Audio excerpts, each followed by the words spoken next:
Welcome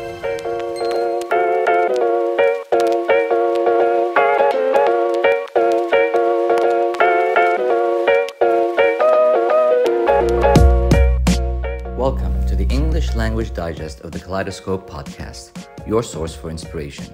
Just like a kaleidoscope, which creates ever-new changing forms and mirroring patterns, in the Kaleidoscope podcast, different viewpoints and perspectives, different thinkers and experts are brought together in new ways. In the English Digest, we pick up on some of the ideas and reflect on them for our non-Yemeni listeners. Our aim is to inspire you to think beyond boundaries, to look at issues from new angles, and to integrate new ideas into inspiring, innovative solutions. Don't forget that you're part of this kaleidoscope, and sharing your thought is important to us. Contact us after each episode on social media or at contact@yemenpolicy.org. شاهي حليب شاهي حليب نغلي شوية انتقادات ونزيد عليهم شوية معلومات مع رشة إبداع مسبوكة بإيقاع. What you just heard is the introductory jingle of the radio program Shahi Haleeb, a popular call-in show that was aired on Yemen Times Radio. During the transitional period after the 2011 uprisings, this show was able to connect with the streets like no other. And for that, it inspired the topic of our second episode of the Kaleidoscope podcast. Welcome to the English Language Digest of the Kaleidoscope podcast. I am your host, Azal, al-Salafi, and today we will be discussing cultural memories and the power of media and art to turn memories into a powerful peace-building tool.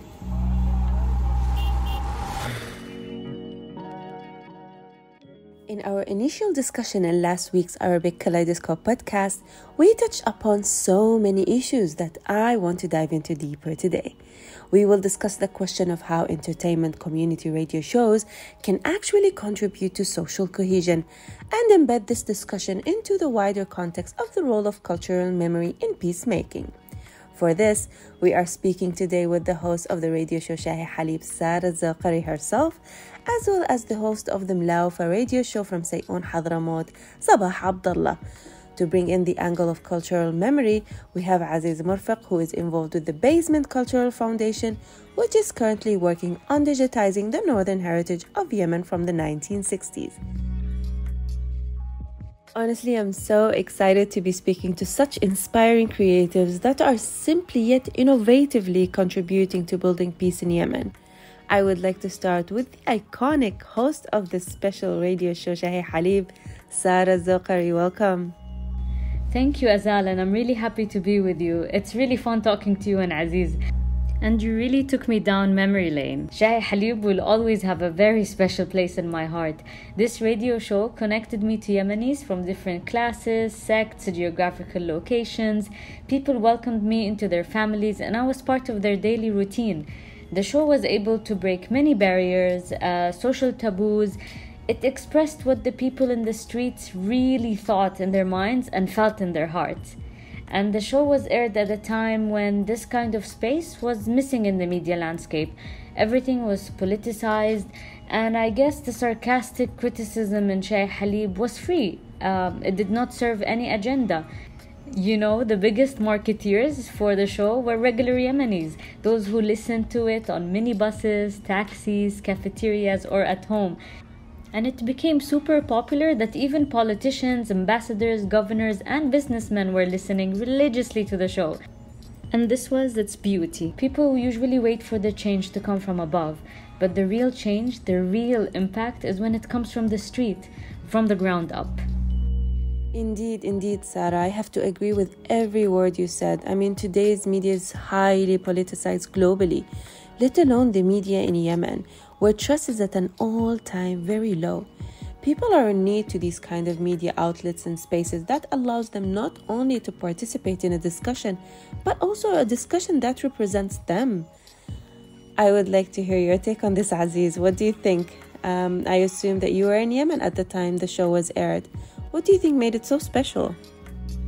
Yeah, I listened to the show at the time as Sara fascinated us with her show.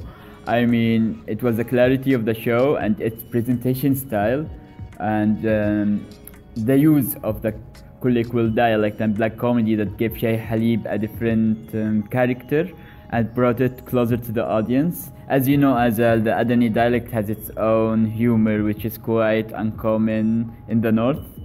It spoke to the very daily life of the northerners and addressed the common issues there, but of Yemenis in general as well. And although it was broadcasted from Sana'a with the southern dialect, people in the south were hooked also to the show. Sara won the love of people of different backgrounds, and everybody loved it, and everybody was waiting to hear the show every time it was broadcasted on the radio. We know that words are powerful, but we don't often see or know the real impact of what we say. And I was lucky enough that every now and then someone will remind me of this, and it was extremely moving. You feel it when an old lady who's never gone to school calls to ask about elections and how she should choose her perfect candidate when the time comes. Or when a group of men collectively decide to put their daughters back in school after listening to an episode, which I would have never known if it wasn't for the mothers who paid me a visit randomly to the radio and told me about what happened, and it was very moving. I can also remember how I felt when I reached the blood bank and saw a huge number of people waiting in line to donate blood. The day before, I found out that the facility was in huge need for blood donations and just said in the show that I'm going to donate and would love to see some listeners join as well, and the turn up was just unbelievable. Things like this, even when I get calls to come and see some improvements made in governmental entities after criticizing them on the show, these are all examples that really show how much people are willing to change and how entertainment is actually a very effective tool. These stories that you have shared with us, Sara, are not only inspiring and powerful, but are in fact testimonies of the impact that you have created throughout your contributions from the radio show. It is very rewarding to us all, to be honest, and I'm sure that there is a lot more out there. Also, both of you have very interesting and realistic takes on this subject matter. I also believe that there's so much to think about when hearing these memories. The first thing that comes in my mind is the question of what potential is there today for radio stations to connect with its people. I mean, what sense of the streets remains there today? Is there still this sentiment of we are the ordinary people against the people in power and parties of conflict? We always hear that there's this social fabric that is torn. Well, Sabah Abdullah from the Sayoun radio station, host of the Mlawafah call-in show that focuses on women's issues, convinced me otherwise. She says that there is a longing for a unified, stable state that unifies the people. The dream to finally be able to live in peace with the state again. طبعا لو تحدثنا عن الوضع الاقتصادي في اليمن فهو متدهور بشكل عام ويشكل عبء. The situation in general in Yemen is deteriorating economically. This is a burden on the people. The currency is losing its value and there are price hikes. People are living in a tragic situation. It is a humanitarian crisis. However, people coexist and understand each other. Their only concern is to stop the war and stabilize the country so that the people can live in security and peace and have access to food. Our program does bring people together, or else we would not have been able to get people's trust. Gaining people's trust is not easy. What is required is honesty. Responses to the people's concerns have got to be simple and stick to the people's dialects. Light and simple humor is also required, without exaggerations. People love this. When the host socializes with the people and talks to them, then it is easy to get their trust. It is similar to Shahi Haleeb. The traditions of the press and media require the person to use sophisticated language that is far from the dialect used by the people in the everyday life. The spontaneity and the language of the show made the listener feel like they are part of the show, if you know what I mean.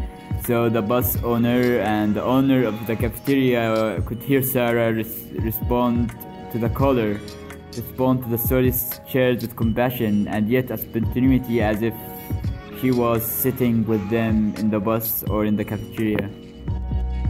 Exactly, Aziz. Language is very important, and I think we learned this lesson not only from Sara and the impact of the radio show Shahi Haleeb, but also Sabah, who has explained to me how her show was able to connect with women and how it was able to directly support those who were in very extreme challenging situations. The program discussed so many issues that included pending alimony cases at the courts, girls dropping out of school due to early marriage, cost of dowry and polygamy, and much more. Let's tune into the program. أجمل وأرق ترحيب بكم أيها الأعزاء والعزيزات، وخاصة عزيزاتي النساء في كل مكان. تحية حب وتحية تقدير نبعثها إليكم من طاقم برنامج ملاوفة نساء بمناسبة أعياد المرأة، عيد الأم 21 من مارس، وكذلك 8 من مارس العيد العالمي للمرأة. Now this was the introduction of Sabah's show. This one was specifically aired in celebration of March, the month of women, in which they were celebrating Mother's Day and Women's International Day. And we can see here how much impact this is creating already. It really just seems that such radio shows are able to deliver what the state is not able to deliver. For example, Sabah was talking about how the program, together with the Women's Union and a group of lawyers, went to the court to discuss pending cases involving women that have not been dealt with, some as long as 14 years. Imagine that. Thanks to Sabah's program, they were able to move forward a large number of cases in that same month. Unbelievable. I mean, these shows connect to the people with a helpful hand, sometimes unconditionally. These shows seem to create communities and a sense of belonging as well. And most of all, they provide a space for creating mutual and collective memories. Of course, radio shows, just like national TV, shape the identities of communities and nations. I mean, just look at how people look back at the show Shahi Haleeb today. This shows how important art and entertainment is. I get super frustrated when I hear people say, now is not the time for art, now is not the time for culture. We're in the middle of a war, we're in the middle of a humanitarian crisis, there's only space for politics, we have much more important things to think about. And it really annoys me. I mean, why do we have to choose? Everybody has a role to play, the doctor, the politician, the military commander, and the artist. I mean, we don't want to look back and think all we had going on was war. There is more to Yemen and there is more to Yemenis. In the middle of the war, call people up and you'll see that the weddings are still happening and the gatherings and the music. Everything is still going on. There is still life. And both realities are correct and both of them should be reflected. Yes.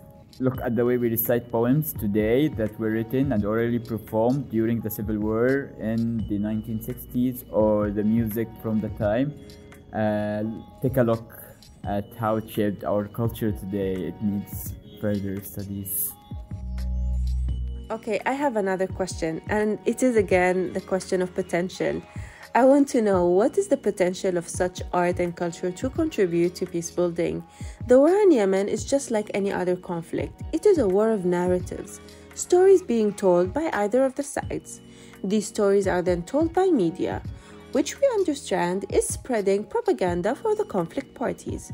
To mobilize supporters, one party to the conflict will highlight memories of its own oppression, and by doing this, it distorts the historic and cultural memories of the other side.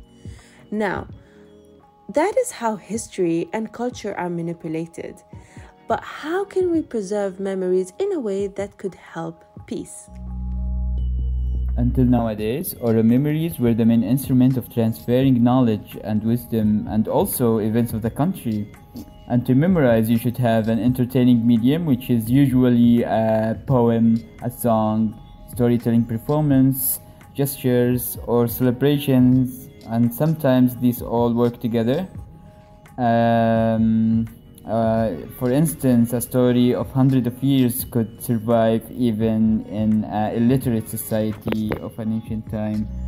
It's also important to indicate that reading was one of the main new activities in the Yemeni society, The famous Yemeni poet Al-Baraduni says in his article titled Our Literature and Social Change that most of the changes occurring in Yemen was due to one simple yet an important factor: reading. Reading is also an entertaining activity which includes meditative behaviors, especially if you are not forced to it. In the 50s and 60s, reading was the main activity for people to learn more about the world. At that time, there were few radios in Yemen possessed by the upper caste. People had to rely on whatever came to them, either from the north or through the colony of Aden. During the civil war at the 1960s in Yemen, many debates started between Republicans and the Imamite forces around slogans like Republic or Death, or another slogan which is "We will never be Republicans even if we face death." These two slogans were tempting, and the whole oral heritage of the time was about these two. The war has ended and the physical damage of it has disappeared, but what remains are the oral narratives of those who lived through it as they reflected in popular songs and poems. Well, Aziz, in some ways, some of the memories from this period which you have mentioned are today revived purposely, and I think mostly to mobilize for the current conflict. Of course, some are suppressed, but everyday memories from the days of the war that are unrelated to the warring factions may in fact have the power to reshape the way people look back. Interestingly, Sabah mentioned to me the Hadrami collective memory on the socialist rule in this context, and how their memory is actually very different from the collective memory emphasized by some other southern groups. بالنسبة للجزئية الثانية من ملاحظاتي، الناس في وادي حضرموت يفضلون الوحدة على الانفصال كما يطلبها الناس في عدن. From my observations, people in Wadi Hadramaut prefer unity over separation. Unity after 1990 brought some improvements for the people of Hadramaut compared to how they remember the Socialist Party's rule in the area, especially when it comes to land, which under the Socialists was taken away and made public property, and in the times of unity, it was privatized again. But still, the Hadrami identity is strong and is reinforced through popular culture and songs. Of course, many would prefer a Hadrami state in line with this identity. I think if we can take a step back, we can also relate this topic to justice. Transitional justice, to be exact, because transitional justice is always related to memory work, how to deal with the memories of the past and the documentation of human rights violations. For example, the forcibly disappeared people, cases of torture, lost family members, and children traumatized by their recruitment as child soldiers. This will, however, require a lot of healing, individual healing and collective healing. We can see this very excellent example with South Africa. But the Yemeni society will have to find ways to turn these conflictive memories into consensual ones as part of their peacemaking process. And I believe that the art and staying connected as a community through radio programs like the one we've heard about today is maybe a way that this is being done. Because art, culture, and entertainment can create these spaces in which memories are generated that are not hateful nor divisive. And it is important to hold onto these memories for the future, so that when we can look back, we can see beyond just the war. Thank you for tuning in and listening to the second episode of the English Digest Kaleidoscope podcast. I'm your host Azal, signing out with a song that may just resemble this space of mutual memory making by Abu Bakr Salem, من يشبهك من يا يمن.